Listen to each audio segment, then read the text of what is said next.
Travel to the future in search of the fifth element. Here we go again, a game spawned by a Hollywood movie. Thumbs up or down? Find out in the grill. And the San Francisco 49ers and Sony of America teamed up to help some of their young fans. We have an exclusive interview and a behind-the-scenes look at this charity event. Plus, all the game information you can handle, including a review of Klingan Honor Guard for the PC. Check your phasers, cause it's game time.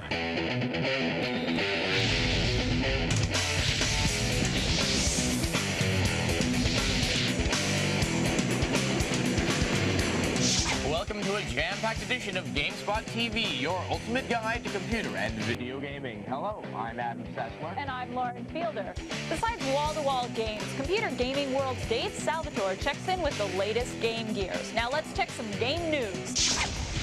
San Francisco was the center of schmooze recently as Nintendo, IDOS, and Professional Gamers League sponsored snazzy shindigs. Nintendo celebrated the anticipated launch of the N64's latest installment of Zelda, Ocarina of Time.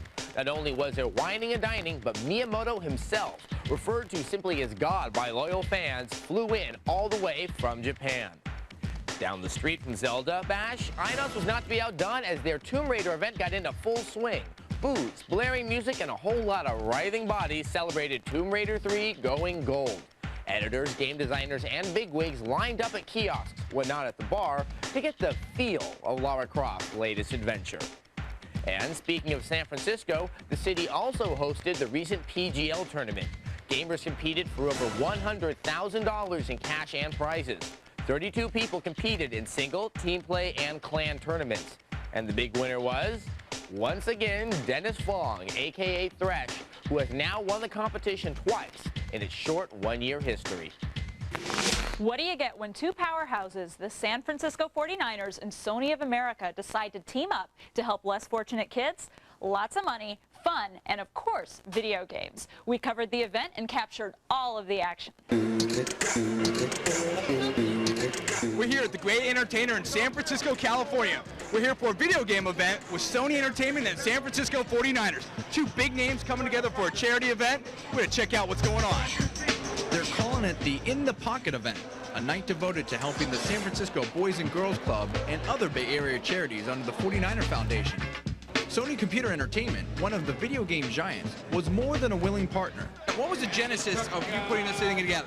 Well, we're obviously big fans of charities, especially in the Bay Area, being a Bay Area headquartered company. Do a lot of things with the 49ers. They're all big PlayStation fans, and they approached us to see if we could help them out and sponsor the event and raise money for charity, and we obviously obliged. 3, 2, 1, and there they go! And what's a 49er charity without any games? The PlayStation Video Game Challenge was the highlight of the night. The pros had a chance to show some of their moves during the racing game Gran Turismo. What do you think about this whole competition, Lee? Well, I think it's pretty good. I think, you know, we're competitive as anything. We're competitive players and everything. So I think the competition is going to be good, especially when you get some of the players playing between each other. This video game challenge might look like fun and games, but not if you're a professional competitor. This is easy, so that changes my strategy a little bit. I don't know. I've only played the football and basketball games, so we'll see how I handle this. The pressure's on when the players got in the driver's seat. 12 of the 49ers competed, no holds barred, and all their pride was definitely at stake. Hey, square me, square the break! Pressure and humiliation might be part of every football game that they play. But tonight, the 49ers know that their teamwork with Sony is benefiting many of their young fans. We're just enjoying it at the same time. All the proceeds are going toward the great Bay Area functions and stuff. So, no matter who crossed the finish line first during the race, everyone already knew who the true winner would be. According to the Niners, the In the Pocket event raised close to $50,000. And the team has 3 charity events that rotate annually and raise about $250,000 a year. Wow, not bad for the 5-time Super Bowl champs. Coming up on GameSpotTV, there's another war between heaven and hell, and we've got the preview with Requiem for the PC. And check your port bow, Trekkies. We've got Klingons on the warpath, and they're fighting for their honor on your PC.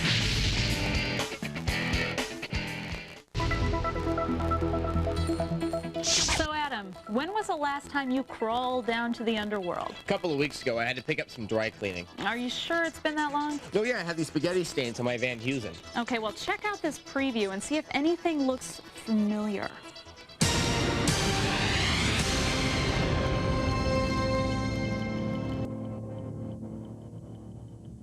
Similar in its sacrilegious stylings as other upcoming releases, such as Messiah, 3DO's Requiem for the PC situates you as the protagonist in a Milton-esque celestial battle on an Earth gone oh so mad. In the game, you're cast as the angel Malachi, one of the good angels who must stop the fallen, those of the heavenly host who have become rather bitter and twisted and have an itchin' to destroy humanity. While being a first-person action game, it is mixed with many adventure elements. But what initially stands out are the biblical powers that may make one stay up late at night with pangs of inadequacy. Such powers involve the rather mundane lightning, but expand to include summoning locusts and turning others into pillars of salt. With graphics that stand out, especially in the Hell or Chaos levels, Requiem is a game that holds out much dark promise for apocalyptic musings on its January 20th release date. As we all know, Gach is best served live with the Royal Fizz Band, except on Tuesday. And what are you going on about now? I'm sorry, I was having a Trekkie moment. Right. Well, Star Trek fans, get your Batleth ready. Klingon Honor Guard, the new PC shooter from Microprose, is in the grill.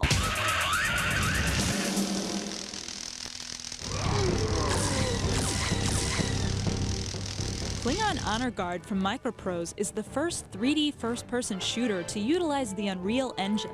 The game feels like Unreal, however the environments are true to the Star Trek universe. We can't have a game about Klingon honor without including Kahless, savior of the Klingon people. For those Pataks not up on their Star Trek trivia, the intro will help fill you in. Hundreds of years ago, Kronos, the Klingon homeworld, was ruled by Malar. A tyrant even by Klingon standards, Malar was eventually overthrown by Kahless and 3 combat masters. Kahless united the Klingon people and everyone celebrated with a live Gach. The combat masters eventually started their own academies whose best graduates are recruited for the Honor Guard, the organization that protects the High Council. Ogat, Kolos, and Tokar swore an oath of loyalty to Kahless. The game takes place generations later. You play a trainee hoping to be inducted into the Klingon Honor Guard. Recently, an assassination attempt was made on Gowron, the leader of the Klingon High Council. In the process, several council members are killed, and Gowron charges you with the task of finding the culprits. There are 10 weapons to choose from in all. Using the hand-to-hand weapons like the Batleth or the Klingon dagger were the most fun. After all, for a Klingon, there is more honor in looking your enemy in the eye when you take his life. Overall, Klingon Honor Guard isn't a bad shooter. Star Trek fans will enjoy the environments and the authentic Klingon characterizations. So if you feel today is a good day to die, check out Klingon Honor Guard. Thierry Guyen of GameSpot.com gives Klingon Honor Guard a rating of 6.4 out of 10. Thierry says Klingon Honor Guard is a decent action game utilizing the Star Trek franchise, but judged on its merit as a shooter, Klingon Honor Guard suffers because of its average design. So you're having a hard time with Klingon Honor Guard, are you? Well, here are some Gamebreakers to help you make it through. Pathetic humans, real Klingons don't use cheat codes. To access the Klingon Honor Guard cheat codes, press the Tab key once and then type in the following codes. Want a cloaking device of your very own? Type in Invisible One and you can sneak up on your enemies and strike out of nowhere. Then type Invisible 0 to disable your invisibility. Can't seem to find those dilithium cells, or maybe you've used up all your grenades on those blue-faced Andorians? Well, type in All Ammo to max out on your ammunition. Coming up on GameSpotTV, it's console time. We have a review of those little green Armymen. Plus, we've got slicing and dicing action with a review of Bashidto Blade 2 for the PlayStation. And we've got a review of the latest film-game crossover, The Fifth Element. Hey Lauren, you know what I think are the coolest things around? I can't even imagine. Green plastic Armymen. Green plastic Armymen. Yep, they're dope. Dope. They are so fly. So fly? I mean, they're da bomb. They are boss. I really hope this is leading to the Armymen preview.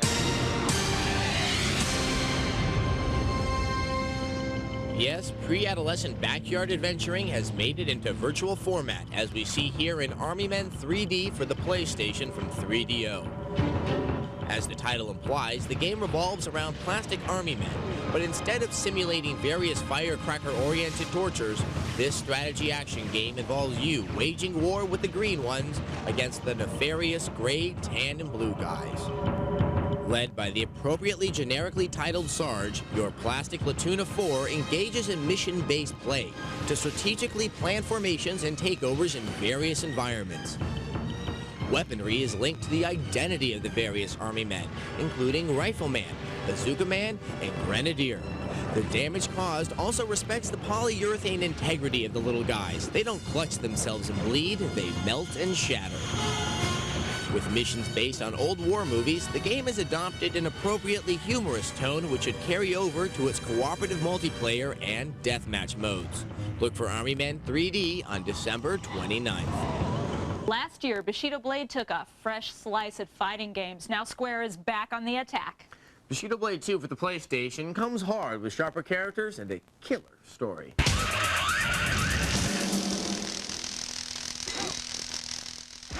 Forget everything you know about fighting games when you step up to Bashidto Blade 2. Most of all, get over the life bar idea. This sequel saves the most dramatic feature of the original Bashidto Blade. When someone hits you with his sword once, you die.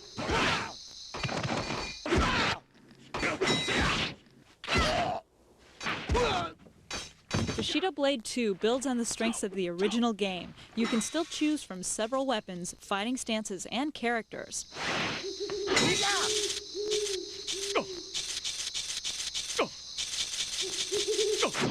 The game is set against a tapestry of 2 feuding samurai clans. Each character has an individual narrative thread that you discover. Sorry, my dear, but it's just not in my nature to fight a girl.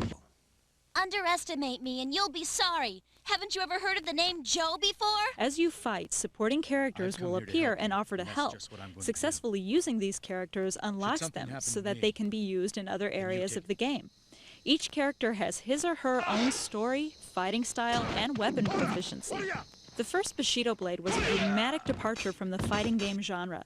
Bashidto Blade 2 carries on the tradition, adding complex characters and a rich story that unfolds slowly and often tragically. Whether you're a newcomer to the series or a fan of the original, Bashidto Blade 2 is a fighting treat. Videogames.com gave Bashidto Blade 2 an 8 out of 10. Reviewer Jeff Gersman thinks that the game's sharp new character graphics, simplified fighting system, and enhanced storyline add up to a sequel that's better than the original. The Fifth Element was an epic sci-fi film that was released just before summer last year. Now, some thought it was really brilliant, while others thought it was just a high-tech fashion show starring supermodel Mila Jovovich. The Fifth Element was directed by the famous French auteur Luc Besson, who is known for directing Nikita, Leon, and the awesome ocean fantasy, The Big Blue. Over a year after the film came and went, the Fifth Element game was released, and we thought we'd fry it on the grill.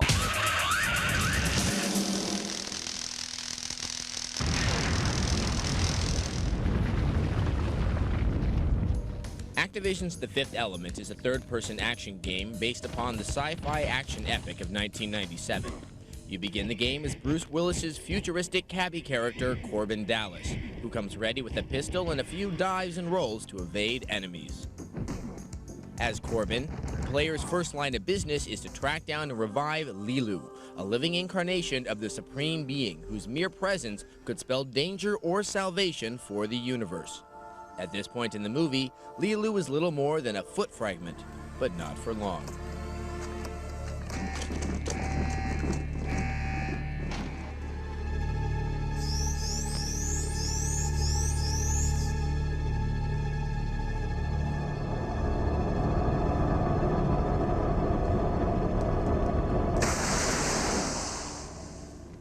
Perfect. Behind the movie license, The Fifth Element is a video game fraught with bugs, bad gameplay, and lackluster graphics. The characters and backgrounds in the game are choppy and uninspired, falling short of the spellbinding visuals you'll witness in the movie.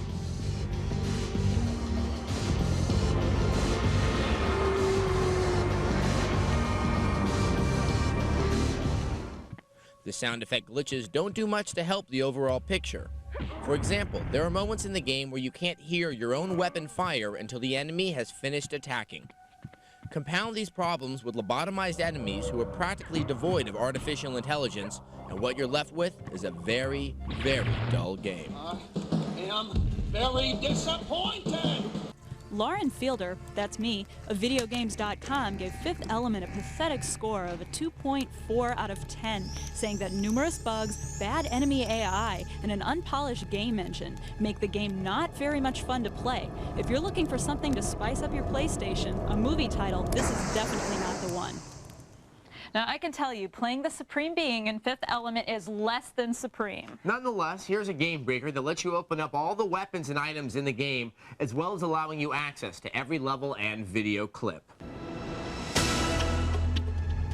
Besides the full-motion video clips from the original movie, the only really redeeming thing about the Fifth Element is the following cheat. This is the big cheat that lets you open up every level in the game, gain access to every weapon and item, give yourself infinite lives, and yes, view all the video clips. To enter the cheat, just go to the main menu, then hit L1, L2, R2, R1, and select in order. When you hear a characteristic chime, you know you've unlocked all the goodies. And coming up next on GameSpotTV, we've got the latest in gaming hardware with our resident expert, Dave Salvatore. Plus, a look in at the latest indie title from LucasArts. And do you think your town's out of control? Wait till you see Future Cop LAPD in this week's Game Intro.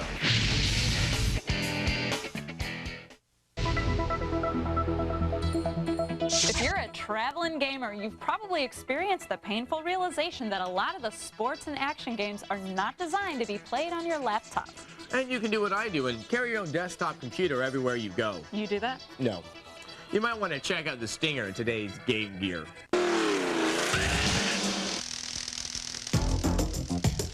Hey there, sports fans. If you spend a lot of time on the road on business and want to play a game on your laptop other than, say, Solitaire, our friends at Gravis might have just the gamepad for you.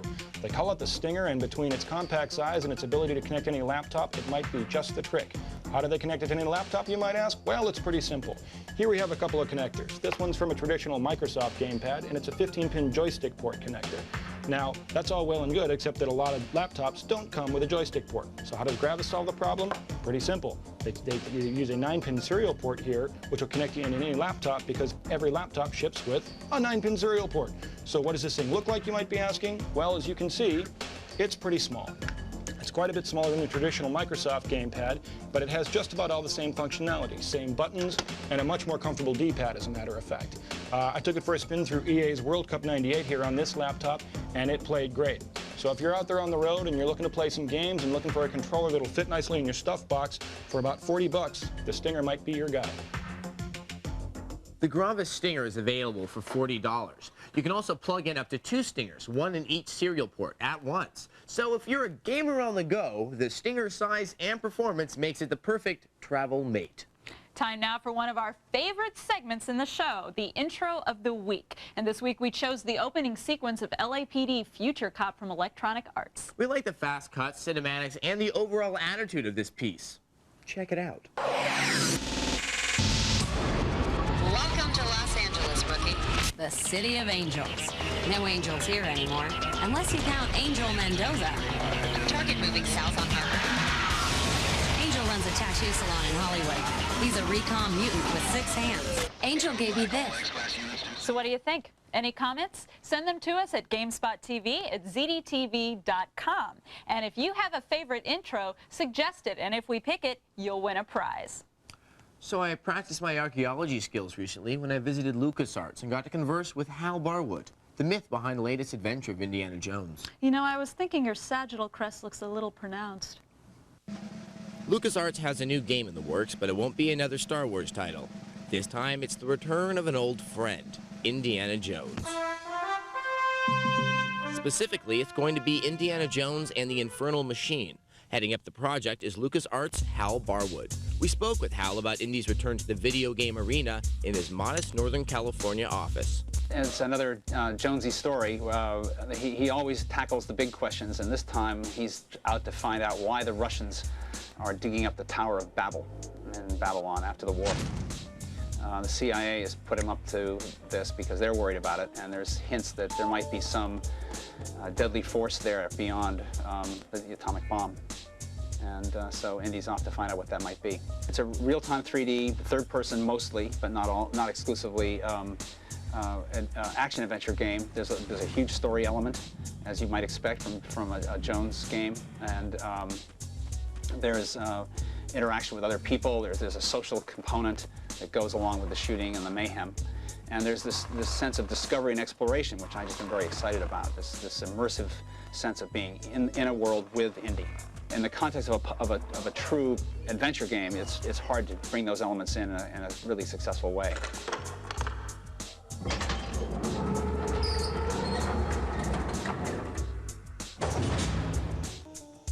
And yet, at the same time, there's no point in making Indiana Jones simply a shooter. A tiki statue with stubby little arms. I mean, it's no fun to be a first-person Indiana Jones game, because what are you going to do? Is sitting there at your computer console, are you going to be wearing a hat and have a whip at your side? I mean, that doesn't work. And Indy, part of the whole experience with Indy is to see Indy and see who he is. Indiana Jones is a character, and each story is new and unique. And so although I deal with Indy as a character, I don't have to think barely at all about any other adventures he ever had. It's just a new story involving new characters, and that's great. I love that. I'm not interested in out-and-out first-person shooter games. I'm interested in the combination of character and story and this new immersive world. It fits.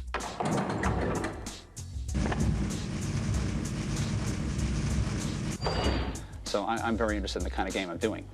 Thanks, Hal. We'll be interested to see the finished product when Indiana Jones and the Infernal Machine hits the shelves. Lauren, that takes me back to the time when I was traveling down the Nile and my felucca was attacked by sharks. Adam, there aren't any sharks in the Nile. That's why I said it was the Amazon.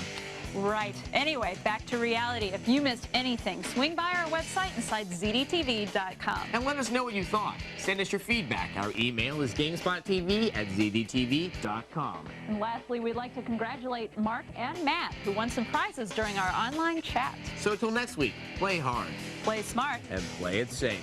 Bye. Bye-bye.